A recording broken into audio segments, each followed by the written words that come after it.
Wala na balaka ang House Prosecution Panel batok sa mga trolls kag pagpalaptas ang fake news nga nagatuyo nga gub-on ang kredibilidad kag reputasyon sang mga prosecutors nga nagaduso sang accountability batok kay Vice President Sara Duterte kaangot sa natalana nga impeachment trial sini. Sa interview sang Bombo Radio kay House Prosecution Panel spokesperson Representative Zia Alonto Adjong, iyagin pahayag nga hindi na sila makibot sa pagdamo sang disinformation kag online attack sa batok sa mga miyembro sang prosecution panel.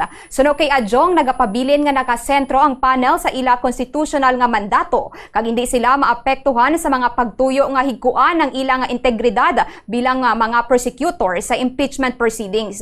Ginsiling pa ni Adjong nga ang nagapanguna nga salandigan sang prosecution panel amo ang kamatuoran, mga dokumento nga ebidensya kag ang ginapatuman nga proseso sang kasuguan. Dugang niya kabahin sang demokratiko nga salabton ang maayo nga kag patas nga trial gani padayon sila nga magatrabaho agud masiguro nga maduso ang transparency, accountability kag rule of law sa kabilugan nga proseso.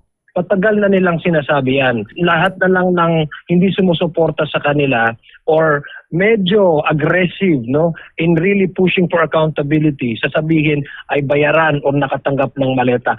Hanggang ngayon, wala silang naibigay na ebidensya. Hanggang ngayon, hindi sila nagsampa ng kaso. Dahil wala naman silang ebidensya, ito yung sinasabi natin, nasisirain nila yung proseso, sisilain nila yung mga reputation ng bawat isa na alam nilang nagpupush ng accountability para yung publiko ay magkaroon ng doubts, They're casting doubts on the process and the individual members of the House who are really pushing for accountability, So matagal na yan, it's a rehash argument.